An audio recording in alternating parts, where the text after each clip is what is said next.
नमस्कार, स्वागत है आपका हमारे चैनल एस्ट्रो सारथी में। मैं आचार्य शिवी आपका हार्दिक अभिनंदन करती हूँ। दर्शकों, आज हम लेकर के आए हैं वृश्चिक राशि का अक्टूबर माह का मासिक राशिफल। तो आज हम आपको बताएंगे कि कैसा रहने वाला है अक्टूबर का महीना वृश्चिक राशि वालों के लिए। इस वीडियो में हम बात करेंगे आपके कार्य क्षेत्र की स्थिति के बारे में, आपकी लव रिलेशनशिप के बारे में, आपके वैवाहिक जीवन के बारे में। आप बिजनेसमैन हैं तो कैसी रहेगी आपके व्यापार की स्थिति, ये भी बताएंगे हम आपको। इस वीडियो में हम बताएंगे कि आपकी धन स्थिति कैसी रहने वाली है और अगर कोई संपत्ति के योग बन रहे हैं तो आप उसे खरीद पाएंगे या नहीं।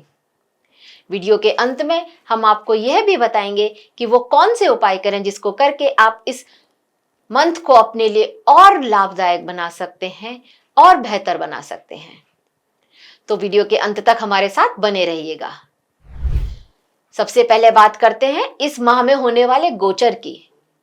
इस माह में ग्रहों की क्या स्थिति रहने वाली है वृश्चिक राशि वालों के लिए, हम आपको अभी यह बताएंगे। तो बात करते हैं आपके लग्नेश की, मंगल की। मंगल देखिए पूरे माह रहने वाले हैं आपके राशि से 12वें भाव में, तुला राशि में। वहां से ये 27 तारीख को यानी कि माह के अंत में ये 27 तारीख को वृश्चिक राशि में आपके लग्न में प्रवेश करेंगे। मंगल आपके लग्नेश भी हैं और आपके षष्ठेश भी हैं, छठे भाव के स्वामी। अगर बात करें सूर्य की तो सूर्य पूरे माह रहने वाले हैं आपके 11वें भाव में। पूरे सूर्य पूर्वार्ध में रहने वाले हैं, माफ कीजिए, पूर्वार्ध में रहने वाले हैं आपके 11वें भाव में और उसके बाद 17 तारीख को गोचर करेंगे और ये सूर्य पहुंच जाएंगे आपके 12वें भाव में। सूर्य आपके लिए आपके दशम भाव के स्वामी होते हैं। अब बात करते हैं बुध की, तो बुध शुरुआत में गोचर करने वाले हैं कन्या राशि में। बुध आपके लिए लाभेश होते हैं और अष्टमेश होते हैं। ये बुध 3 तारीख को ही, 3 अक्टूबर को, मतलब माह के शुरुआत में ही गोचर करके ये तुला राशि में चले जाएंगे। अगर बात की जाए शुक्र की तो शुक्र भी 9 तारीख को ही गोचर करके तुला राशि में चले जाएंगे। शुक्र यहां पर नीच के होते हैं। सूर्य भी तुला राशि में नीच के होते हैं और शुक्र कन्या राशि में नीच के होते हैं। तो ग्रहों की तो 2 ग्रह इस माह नीच के होने वाले हैं, एक सूर्य और एक शुक्र। शुक्र आपके लिए सप्तम भाव के स्वामी और द्वादश भाव के स्वामी होते हैं। अगर बात करी जाए गुरु की तो गुरु अष्टम भाव में रहने वाले हैं मिथुन राशि में। गुरु आपके धनेश हैं, आपके पंचमेश हैं। गुरु शुरुआत में रहेंगे अष्टम भाव में और उसके बाद ये पहुंच जाएंगे उच्च के होकर के कर्क राशि में 18 तारीख को। अगर बात करी जाए राहु की तो राहु चौथे भाव में रहने वाले हैं कुंभ राशि में और केतु 10वें भाव में रहने वाले हैं सिंह राशि में। शनि आपके लिए पंचम भाव में रहेंगे मीन राशि में। तो ग्रहों का ये ताना बाना देखते हैं आपके लिए कैसा बना रहा है अक्टूबर का महीना। अब बात करते हैं आपके कार्यक्षेत्र की। आपके कार्यक्षेत्र की स्थिति कैसी रहने वाली है। आपके दशम भाव के स्वामी सूर्य जो कि शुरुआत में रहेंगे 11वें भाव में और उसके बाद ये सूर्य 12वें भाव में चले जाएंगे विदेश के भाव में। दशम भाव में केतु रहने वाले हैं इस पूरे माह में और राहु की चतुर्थ भाव से दृष्टि पड़ने वाली है दशम भाव पर। तो देखा जाए तो ग्रहों की यह स्थिति ये बता रही है कि आपका विदेश से रिलेटेड अगर कोई काम है, मतलब आप कहीं ऐसी जगह काम करते हैं जहां आपका विदेश के लिए आने जाने का कोई टूर लग सकता है, आपका विदेश की कोई यात्रा आपकी ड्यू थी, तो उसके चांसेस नजर आते हैं यहाँ पर, उसके संयोग बन रहे हैं। आप अगर विदेश का कोई हायर स्टडीज के लिए भी जाना चाहते थे, अपने वर्क प्लेस से ही रिलेटेड, कार्य क्षेत्र से ही रिलेटेड किसी हायर स्टडीज के लिए आप बाहर जाना चाहते थे, कोई ट्रेनिंग करने के लिए आप बाहर जाना चाहते थे, तो उसके भी संयोग इस माह में आपके लिए बन रहे हैं। अगर देखा जाए तो ये सूर्य आपको वहां पर सफलता दिलाने वाले हैं, आप वहां पर एक अच्छा नाम कमाने वाले हैं। मतलब आप जिस भी काम से आप बाहर विदेश में जाएंगे वहां पर आपको उसमें सफलता मिलेगी, इस तरह के योग नजर आते हैं। पर क्योंकि केतु बैठे हैं इस भाव में, दसम भाव में। तो ये आपके लिए यहाँ पर सलाह है कि आप जो भी काम कर रहे हैं फोकस जरूर बनाए रखें, क्योंकि अगर आपने फोकस नहीं बनाया, फोकस्ड नहीं रहे अपने काम को लेकर के, तो यहाँ पर आपके हाथ से ना जो मौका है वो छूटता हुआ नजर आएगा, मौका हाथ से निकल जाएगा, इस तरह की स्थिति भी नजर आ रही है। तो फोकस बनाए रहें, जिसको बोलते हैं ना चौकन्ना रहें, वो रहना पड़ेगा आपको अपने कार्य क्षेत्र पर। आपके पास अपॉर्चुनिटी तो आएगी, लेकिन उसे ग्रैब करना ये आपके ऊपर है। तो इसलिए चौकन्ना रहना बहुत जरूरी है आपके लिए। अब अगर बात करी जाए उन लोगों की जिनका व्यवसाय है, जो बिजनेस में काम करते हैं, जो व्यापारी हैं हमारे, तो उनके लिए देखिए मंगल योग की उत्तरार्ध में 27 तारीख को अष्टम मंगल उत्तरार्ध में वृश्चिक राशि में आ जाएंगे और यहाँ से सीधी दृष्टि से ये सप्तम भाव को देखेंगे। और सप्तमेश शुक्र शुरू में रहने वाले हैं दशम भाव में, और उसके बाद ये शुक्र चले जाएंगे लाभ भाव में। 9 तारीख को शुक्र लाभ भाव में जाएंगे। तो ये स्थिति ये दिखा रही है कि आपको आपके बिजनेस में शुरुआत में थोड़ा लाभ कम मिल सकता है, लेकिन आपको आपके वर्क प्लेस पर, आपके व्यवसाय के स्थान पर, बिजनेस के स्थान पर आपको आपके फीमेल्स का साथ मिल सकता है। अगर आपका किसी ग्लैमर से रिलेटेड बिजनेस है तो उसमें भी मुझे ग्रोथ दिखाई दे रही है। अगर आपकी कोई कंसल्टेंसी है तो वहां पर किसी फीमेल के थ्रू आपके पास काम आता हुआ नजर आ रहा है। क्योंकि मंगल कंसल्टेंसी की एजेंसी वगैरह इस तरह का कंसल्टेंसी का काम भी देते हैं, कुछ कमीशन से रिलेटेड काम भी मंगल देते हैं। अगर इस तरह का आपका कोई काम है तो वहां पर भी मुझे ग्रोथ नजर आ रही है, और ये ग्रोथ स्पेशली फीमेल के द्वारा हो ऐसा नजर आता है। और अगर आपका कुछ ग्लैमर से रिलेटेड काम है, कोई रेस्टोरेंट है, कोई होटल बिजनेस में है आप, तो उसमें भी यहाँ पर ग्रोथ नजर आ रही है। यहाँ अब अगर बात करी जाए आपके प्रेम के भाव की, आपके वैवाहिक जीवन की, तो जो वो लोग जो किसी के साथ प्रेम प्रसंग में है, उनके लिए इस माह में थोड़े से उतार चढ़ाव रहने वाले हैं। शनि जो है पूरे माह आपके लिए आपके पंचम भाव में रहने वाले हैं, और माह के शुरुआत में पंचमेश गुरु अष्टम भाव में रहने वाले हैं, और फिर ये गुरु जब उत्तरार्ध में कर्क राशि में आएंगे तब स्थिति थोड़ा ठीक होती हुई नजर आ रही है। आपके पंचम भाव पर शुरुआत में सूर्य और बुध की भी दृष्टि पड़ने वाली है, और शुक्र जो कि 9 तारीख को कन्या राशि में आ जाएंगे, वह भी यहां से बैठ करके सीधी दृष्टि से पंचम भाव को देखेंगे।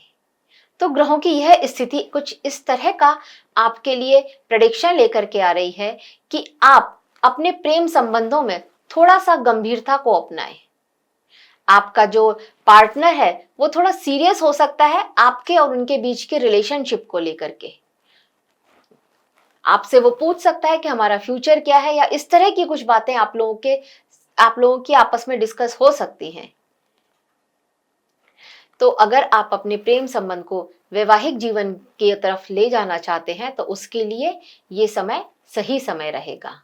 आप इस समय एक दूसरे को पहचान सकते हैं, और अगर उसमें आप अपना जीवन साथी ढूंढते हैं तो उसके लिए ये समय आपको सही सलाह देने वाला समय है। इस समय आप ऐसा डिसीजन ले सकते हैं। आप लोगों के बीच की कुछ गलत फहमियां थी, क्योंकि शनि है पंचम भाव में, तो गलत फहमियां भी लेकर के आ सकते हैं। वो गलत फहमियां थी भी तो वो भी माह के उत्तरार्ध में दूर होती हुई नजर आ रही हैं। गुरु जब अष्टम भाव में होंगे तो गलत फहमियां हो सकती हैं, पर जब वो भाग्य भाव में जाएंगे तब ये गलतफहमियां दूर हो जाएंगी आप लोगों की। तो ओवरऑल देखा जाए तो आपके लिए थोड़े से उतार चढ़ाव के साथ ये प्रेम में स्थिति अच्छी ही रहने वाली है इस माह में। अब बात करते हैं उनकी जो विवाहित है, तो उनका वैवाहिक जीवन इस माह कैसा रहने वाला है। भाई देखिए, जीवन साथी के भाव का स्वामी शुक्र रहने वाले हैं दशम भाव में, और फिर चले जाएंगे ये 9 तारीख को 11वें भाव में, लाभ के भाव में। नीच के होंगे, लेकिन थोड़े से अप डाउन्स रह सकते हैं। आपको बोला जाएगा कि आप अपने वाणी पर कंट्रोल रखें, क्योंकि मंगल जब 12वें भाव में रहेंगे और वह आपके लग्न में आने के लिए रेडी हैं, 27 तारीख को वो आपके लग्न में गोचर कर जाएंगे, और मंगल आने से पहले ही थोड़ा अपना असर दिखाना शुरू कर देते हैं। तो यहाँ पर आपकी वाणी में तीखापन आ सकता है, आपके वाणी भाव के स्वामी बृहस्पति भी आपके लिए अष्टम भाव में बैठेंगे। तो आप सही तो बोल रहे होंगे, लेकिन वो तीखा बोल रहे होंगे। तो कहने का मतलब ये हो सकता है कि कहने का तरीका थोड़ा सा आपका गड़बड़ हो सकता है, गलत हो सकता है, जिससे आपके और आपके जीवन साथी के बीच में मतभेद हो सकते हैं, किसी बात को लेकर मनमुटाव हो सकता है। तो इसमें आप अगर सावधानी बरतेंगे तो आपके लिए बहुत अच्छा रहेगा। वैसे इस टाइम आपको आपके जीवन साथी से फायदा होता हुआ दिखा रहा है। आपके जीवन साथी को कहीं से लाभ हो और उस लाभ का आपको भी फायदा होता हुआ नजर आ रहा है। तो जीवन साथी के साथ बनाए रखें, यही मेरी आपको सलाह है। अगर बात करी जाए आपके स्वास्थ्य की, तो इस माह आपका स्वास्थ्य कैसा रहने वाला है? देखिए, स्वास्थ्य भाव के स्वामी है मंगल। मंगल लगभग पूरा माह आपके लिए 12वें भाव में रहेंगे। 12वें भाव में रह करके मंगल जब 7वीं दृष्टि से षष्ठम भाव को देखेंगे, और सूर्य और बुध ये माह के उत्तरार्ध में 12वें भाव में आएंगे और वहां से सीधी दृष्टि डालेंगे षष्ठम भाव पर। तो इस माह में आपके लिए मेरी आपको सलाह सिर्फ यही है कि आपको सीजनल बीमारियां हो सकती हैं, पर अगर आप ब्लड प्रेशर के पेशेंट हैं तो थोड़ा सा ध्यान रखना होगा अपने ब्लड प्रेशर का। अगर आप अपने खाने पीने का ध्यान रखेंगे तो आपके लिए बहुत अच्छा है। सीजनल बीमारियों के लिए जैसे मैंने बताया, तो अगर आप अपने खाने पीने का ध्यान रखेंगे तो आपके लिए बहुत अच्छा रहेगा। मौसम बदल रहा है, उसके हिसाब से आप अपने अंदर चेंज लेकर आएंगे तो भी आपके लिए बहुत अच्छा रहने वाला है ये माह। थोड़ा सर में दर्द हो सकता है या आंख में कोई प्रॉब्लम आ सकती है, उसके लिए भी आपको तैयार रहना चाहिए, सावधान रहना चाहिए। वैसे इस माह में बहुत ज्यादा कुछ बीमारियां नजर नहीं आ रही है। बृहस्पति की दृष्टि आपको ऑलमोस्ट सभी बीमारियों से बचा ही रही है। तो छोटी मोटी बीमारियों के अलावा कुछ बड़ा होता हुआ नहीं नजर आ रहा है। अगर आपके चार्ट में, आपकी जन्म पत्री में ग्रहों की स्थिति अच्छी है तो स्वास्थ्य की दृष्टि से यह माह आपके लिए ठीक ही रहने वाला है, अच्छा रहने वाला है, अगर सावधानी बरती तो। अब बात करते हैं आपके धन की स्थिति की, आपके संपत्ति की। तो धन की स्थिति से इस माह में बृहस्पति शुरुआत में, जो कि धनेश है, आपके लिए अष्टम भाव में बैठेंगे और वहां से सीधी दृष्टि से आपके धन भाव को ही देखेंगे। केतु जो कि दशम भाव में बैठ करके धन भाव पर दृष्टि डाले हुए है पूरे माह। शनि पंचम भाव में बैठे हैं और वहां से यह भी अपनी 10वीं दृष्टि से आपके धन भाव को देख रहे हैं। तो ग्रहों की यह स्थिति आपके लिए यह लेकर आ रही है कि इस माह आपके पास धन आ सकता है। आपको इस माह अचानक से धन का लाभ होता हुआ भी दिख रहा है और धन का नुकसान होते हुए भी दिख रहा है। धन आ भी सकता है, धन जा भी सकता है, और ये अचानक ही होगा आपके साथ इस माह में। शनि धन में वृद्धि करते हुए नजर आ रहे हैं, आय के स्रोत बनते हुए नजर आ रहे हैं। सूर्य भी जब 11वें भाव से संबंध बना रहे हैं तो यह भी यह स्थिति ला रहे हैं कि आपके पास आय का एक नया साधन हो सकता है। हो सकता है कि आप शेयर मार्केट में या कहीं और इन्वेस्ट करना भी शुरू कर दें।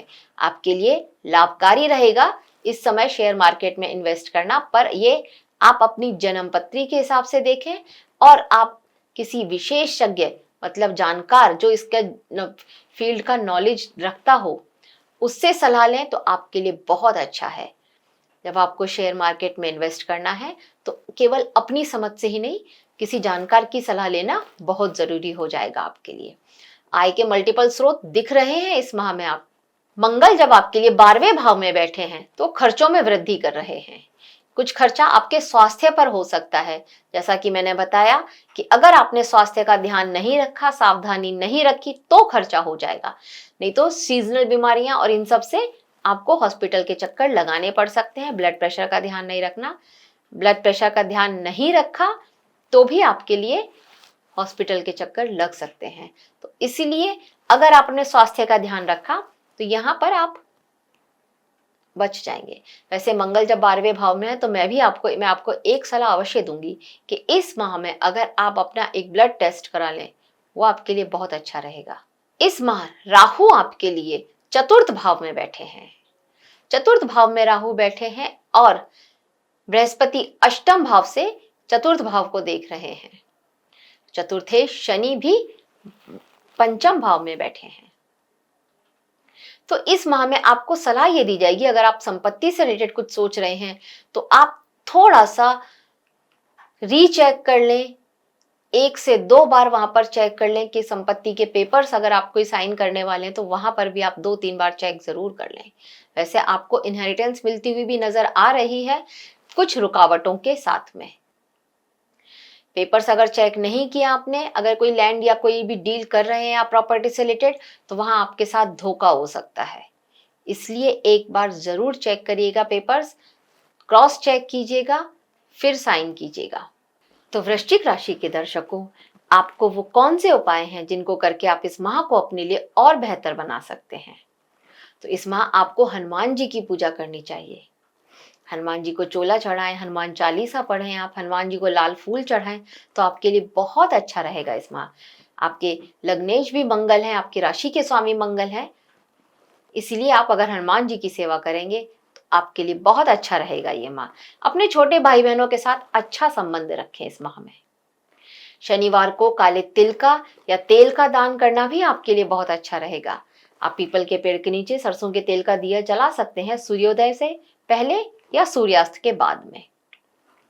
वैसे इस माह में अगर आप ओम नमः शिवाय मंत्र का जाप करें तो आपको मानसिक शांति भी मिलती नजर आ रही है। तो वृषभ राशि के दर्शकों, बात करते हैं ओवरऑल आपके लिए ये माह कैसे रहने वाला है।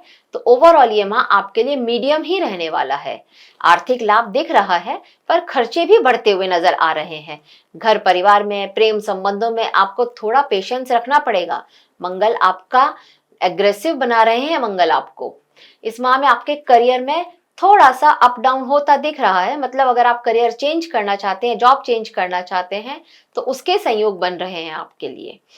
मित्रों से या नेटवर्किंग से आपको लाभ होता हुआ नजर आ रहा है।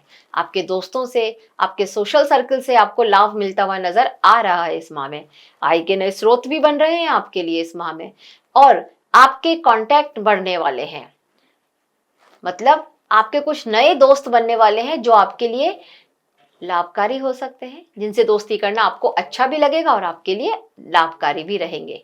तो ओवरऑल ये माह आपके लिए अच्छा ही रहने वाला है। बृहस्पति आपको भाग्यशाली बना रहे हैं, और यही बृहस्पति जब अष्टम भाव में है माह के पूर्वार्ध में, तो यहां पर आपको ध्यान देने की बहुत जरूरत है।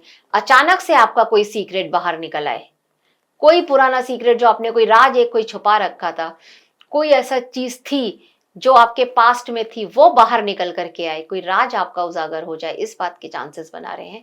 तो थोड़ा सा यहाँ पर ध्यान रखिएगा बस। ओवरऑल ये माह आपके लिए बहुत अच्छा रहने वाला है। अगर इन सब परिस्थितियों का संभाल लिया तो सेहत भी आपकी अच्छी ही रहेगी। सावधानी तो हमेशा से जरूरी ही है आपके लिए। तो दर्शकों, यह था वृश्चिक राशि का मासिक राशिफल आप सभी के लिए। अगर आपको हमारे द्वारा दी गई जानकारी अच्छी लगी हो तो हमारे वीडियो को लाइक करें, शेयर करें और हमारे चैनल को सब्सक्राइब करें। धन्यवाद।